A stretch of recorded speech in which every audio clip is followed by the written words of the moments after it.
예, 오늘 베드로전서 5장 1절로 4절 말씀, 우리가 지난주에 본 말씀 다시 한 번 더 봅니다.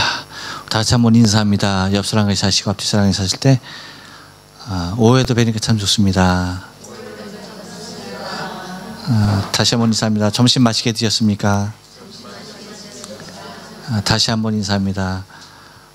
오전에는 어디 갔었어? 다시 한번 합니다.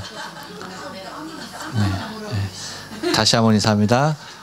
오후엔 다들 또 어디 갔어? 그래요.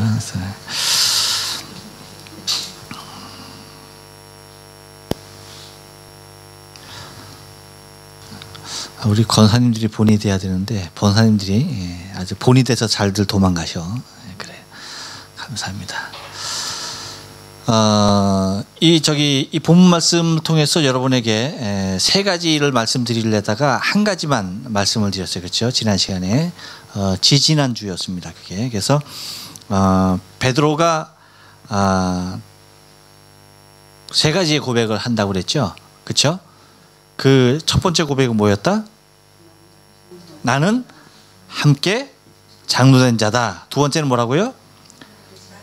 네, 그리스도의 고난의 증인이다. 세 번째는 뭐라고요? 나타날 영광에 참여할 자다 라고 말씀을 드렸어요. 그래서 나는 함께 된 장로다 라고 그렇게 고백했을 때에 8가지의 말씀을 드렸습니다. 그렇죠? 뭐였어요? 첫째, 양무리를 치는 자가 됐고, 부대함으로 하지 말고 하나님의 뜻을 쫓고 자원함으로 하고 더러운 일을 위하여 하지 말고 오직 즐거운 뜻으로 하며 주장하는 자세로 하지 말고 오직 양무리의 본이 된다 라고 그렇게 8가지에 대해서 말씀을 드렸습니다. 그래서 사실은 세 가지를 다 말씀을 드렸는데 시간이 좀 적어서 좀 길어질 것 같아서 제가 그냥 한 가지만 말씀드리고 끄는 것으로 생각이 되어져요. 자, 그렇다고 한다면 이제 두 번째로 들어가서 베드로가 얘기하는 게 뭡니까? 한번 따라서 합니다. 그리스도의 고난의 증인이다. 네, 1절 중반절에서 얘기하는 거예요. 내가 그리스도의 고난의 증인이요 라고 얘기합니다. 자, 여러분 여기서 우리가 좀 생각할 게 뭐가 있을까? 장로된 자라라고 했을 때의 부연적인 설명을 갖다가 몇 가지나 했다? 8가지. 그 다음에 세 번째, 나타날 영광에 참여할 자로다라고 할 때도 4절에서 부연적으로 설명을 합니다. 근데 두 번째 얘기하는 것, 그리스도의 고난의 증인이다 라고 할 때는 아무 말 하지 않아요. 이것만 얘기해요. 이것만 얘기해. 자, 보세요. 베드로는 예수님께서 고난을 당하시는 현장을 목격했습니까? 안 했습니까? 목격했죠. 그리스도께서 당하시는 그 고난의 현장을 베드로는 목격을 했어요. 그렇지만 베드로가 직접 그 고난에, 주님께서 고난 당하시는 그 모습을 직접 눈으로 목격은 했지만 그리스도의 고난에 대해서 말할 때 베드로에게 이것이 얼마나 수치스러운 일인지 모르는 거예요. 그렇죠. 예수님께서 고난 당하시는 그 모습, 그 현장에서 베드로는 뭐라고 얘기합니까? 너도 저 예수 쫓는 사람 제자 중에 하나 아니냐? 그러니까 아니다. 분명 그런 것 같은데 아니다. 너 분명히 예수의 제자야 하니까 저주하면서까지 나는 아니라고 하죠. 그러면서 닭이 울어요. 그때에 예수님께서 하신 말씀이 기억나는 겁니다. 네가 닭 울기 전에 나를 3번 부인할 것이다. 이것이 생각나면서 뛰쳐나가서 통곡을 하게 됩니다. 그래서 예수님의 고난에 대해서 얘기할 때 베드로의 마음은 항상 무엇이 있는 거야? 부담이 있는 거예요. 부담이. 그래서 내가 함께 장로된 자다라고 할 때는 8가지나 더불어서 장황하게 얘기하고 영광에 참여할 자라고 얘기할 때도 그 면류관을 받을 자로서 소망 가운데 바라보고 얘기하지만 예수의 고난에 대해서 내가 그리스도의 고난의 증인이다 라고 얘기는 했지만 거기에 대해서 말을 잇지 못하는 거예요. 여러분 한번 생각해 보세요. 사실 우리가 냉정하게 따지면 베드로만 예수님을 부인한 사람이에요? 그나마 베드로니까 어디 있었던 거예요? 예수님의 고난의 현장 중에 있었던 거야. 다른 제자들은 코빼기도 안 보였어. 다른 제자들은 예수님의 고난의 그 현장 가운데 있지도 않았어요. 베드로니까 그래도 따라가서 예수님께서 고난당하시는 것을 그걸 보고 있었던 거예요. 누구니까? 베드로니까. 그러니까 고난에 대해서 사실적으로 얘기한다라고 한다면 그 어떤 사도들보다 어떤 제자들보다 베드로가 더 많은 것을 얘기할 수 있고 더 많은 것을 말할 수도 있을 거예요. 더 강력하게 주장할 수 있을 거예요. 물론 내가 부인은 했었지만 그 현장 가운데 있었다라고 하는 그 모습만으로도 충분히 주장하고 있다는 거야. 그런데 뭐 하는 거예요? 베드로는 거기에 대해서 나는 그리스도의 고난의 증인이다라고 하는 이 한마디밖에는 입을 열지 못하고 있는 거예요.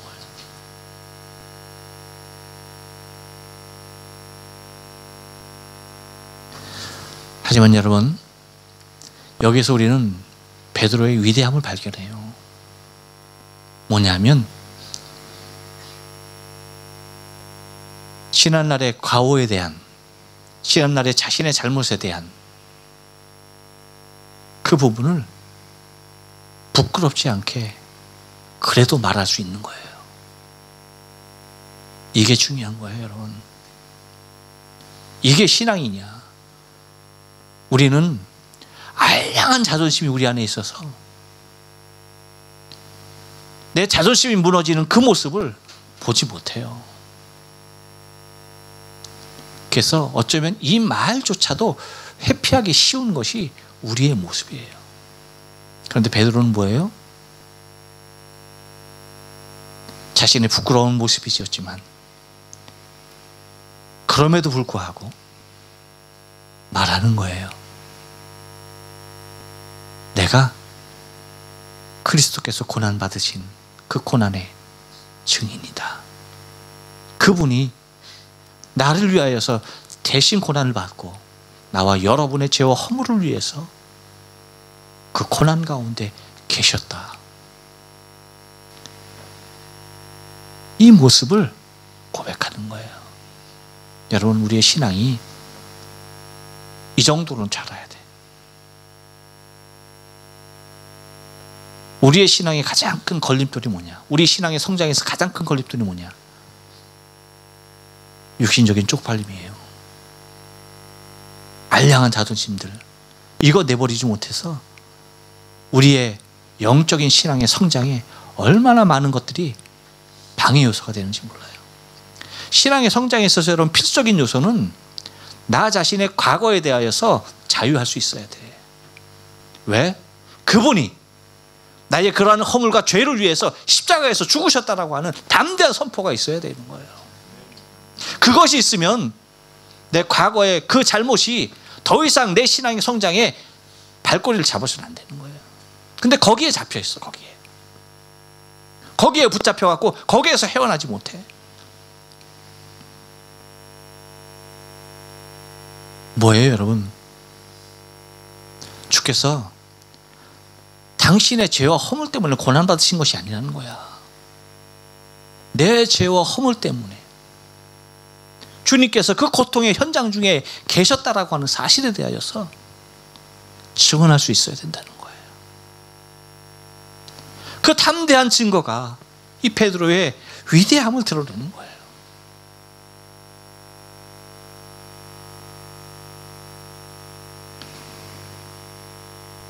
물론 이렇게 되기까지는 예수님의 따뜻한 치유의 손길이 베드로에게도 필요했어요. 그래서 부활하신 예수님께서 베드로에게 나타나셔서 하는 말씀이 동일하게 3번을 똑같이 물어줘요. 뭐예요? 바위원애들 시므나 내가 나를 사랑하느냐. 미치는 거예요. 그 말을 듣는 순간 미치는 거야.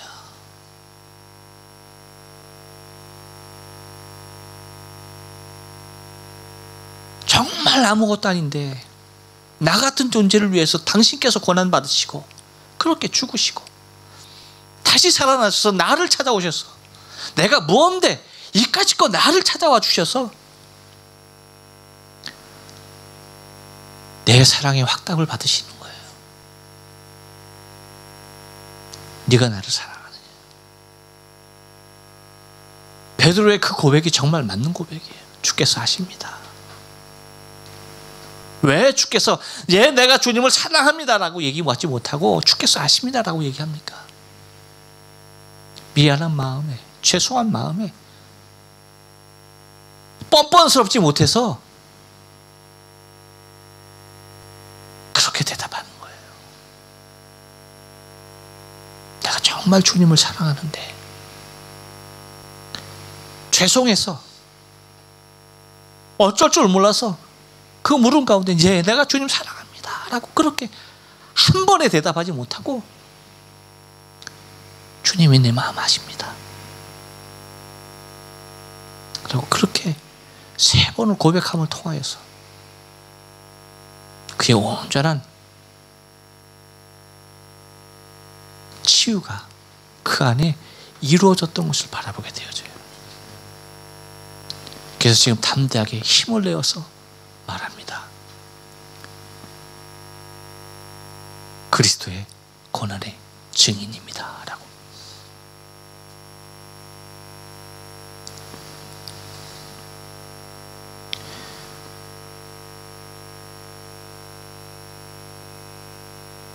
이것은 또 무엇을 얘기합니까 여러분?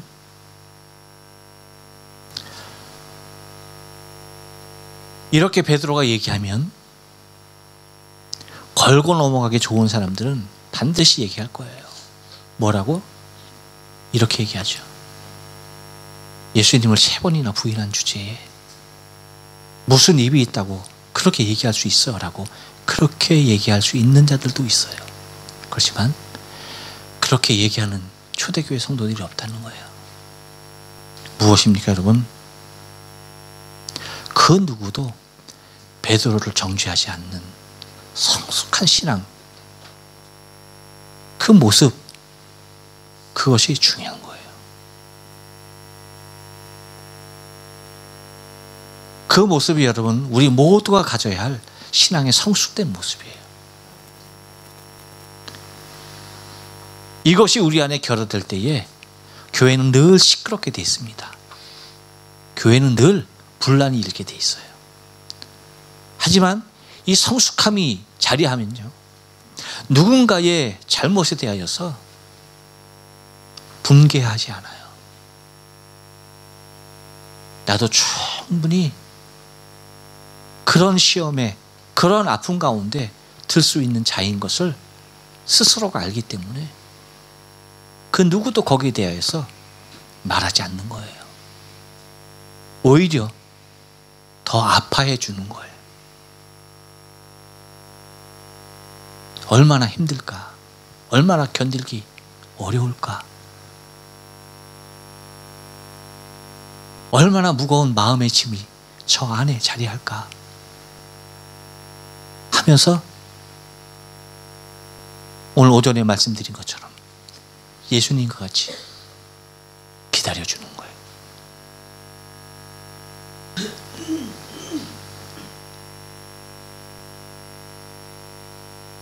회개하고 돌아오기까지 주님은 자신을 팔고 있는 유다의 이름을 단 한 번도 부르지 아니하시고 그가 온전한 모습으로 돌아오기까지 마지막까지 기회를 주고 있다는 사실이, 여러분, 이것이 우리가 궁극적으로 바라보고 우리 안에 조성해 넣어야 할 믿음의 분량이요, 믿음의 성숙한 단계요 모습이라는 사실을 잊지 말아야 돼요.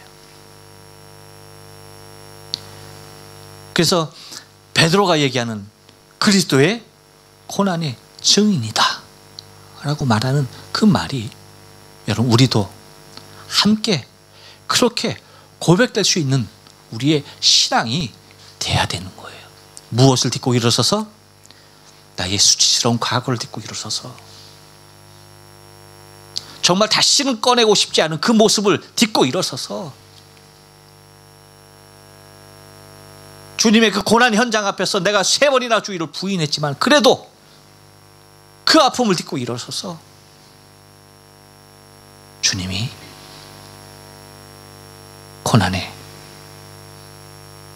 주의 고난의 증인이 바로 납니다 라고 그렇게 고백할 수 있어야 한다는 것입니다. 또 하나, 세 번째 그가 고백하는 고백이 뭐였어요? 한번 따라서 합니다. 나타날 영광에 참여할 자로다. 1절 하반절에서 얘기하는 거예요. 나타날 영광에 내가 참여할 자다. 이 세 가지의 고백. 나는 함께 장로된 자요, 그리스도의 고난의 증인이요, 나타날 영광에 참여할 자로다 라고 하는 이 고백. 이 고백에 대해서는 4절에서 더 추가적으로 말을 합니다. 이렇게 말합니다. 그리하면 목자장이 나타나실 때에 시들지 아니하는 영광의 면류관을 얻으리라. 할렐루야. 예. 그러니까 나타날 영광이라는 얘기는 여러분 뭡니까? 나타날 영광이라는 얘기 뭐예요? 아직 그 영광이 오지 않은 거예요. 영광이 오지 아니한 여러분 그 세계는 어떤 세계인지 아세요? 그야말로 고난의 세계야, 암흑의 세계야, 고통의 세계예요. 우리가 흔히 그렇게 얘기하잖아요. 어느 때 가장 어둡다고요? 동트기 전이 가장 어둡다는 거야. 마찬가지. 나타날 영광이라고 얘기할 때에 그 영광에 참여할 자라고 하는 그런 소망을 갖고 있지만 그 소망을 갖고 있다라고 하는 사실은 뭐예요? 현실은 어디에 있다?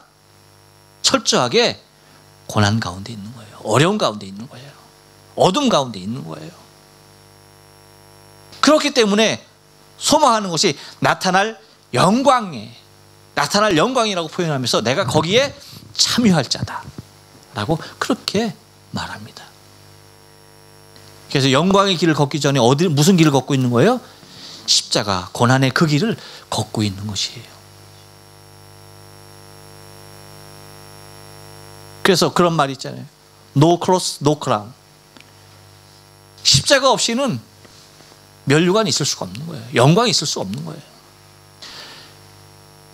주의 고난에 철저하게 내 자신이 함께 있을 때에 장차 나타날 그 영광에 내가 그 자리에도 함께 있을 자격이 있다는 거예요.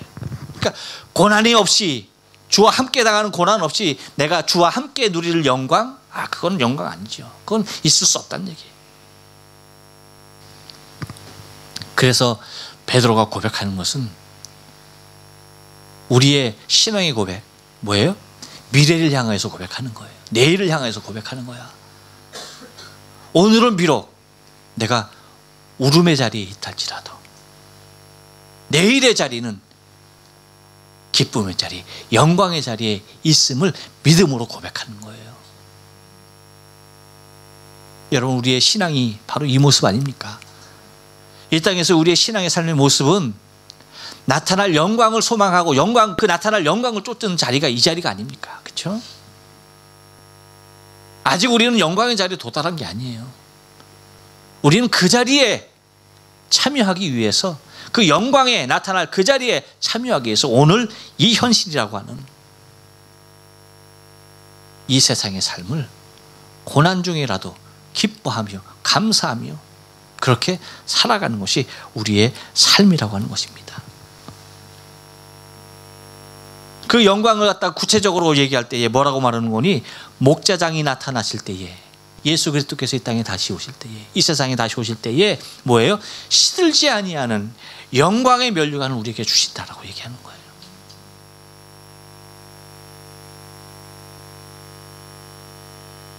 참 주인 되신 그분이 우리에게 영원히 시들지 아니할 그 면류관을 우리에게 주는 거예요. 여러분, 이 세상에 아무리 아름다운 꽃도요, 시간이 가면 시들더라고요. 그런데 시들지 아니하는 멸류관이래요. 시들지 아니하는 멸류관인데 그것도 영광의 멸류관이래. 그걸 갖다가 목자당 대신 우리 주 예수 그리스도께서 우리에게 직접 씌워주신다는 거예요. 이것만큼 여러분 귀하고, 이것만큼 소망스럽고, 이것만큼 우리의 가슴을 뛰게 하고 설레게 하는 것이 무엇이겠어요?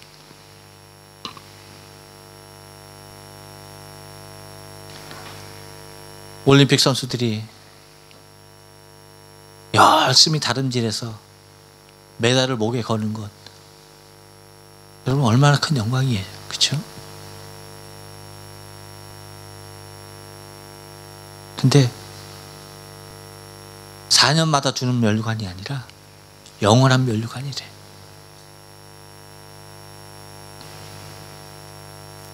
이것이 베드로의 고백이었습니다. 여러분, 우리의 신앙의 고백도 주 안에서 이 고백이 우리 안에 있어야 되고, 이 소망이 우리 안에 온전히 자리해야 돼요. 여러분, 이 세상은 잠깐이에요. 정말 잠깐이에요.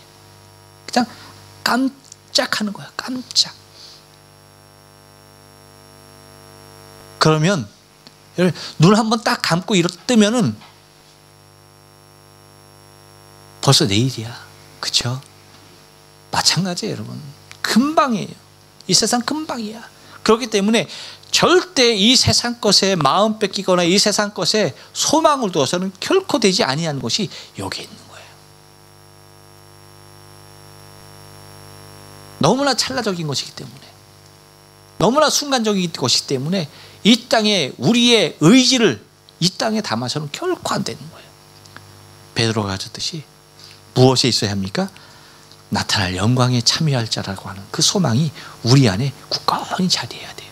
하늘의 소망으로 가득 차야 돼요. 그것만이 여러분 진정한 우리의 인생의 의미를 회복시켜 주는 거예요.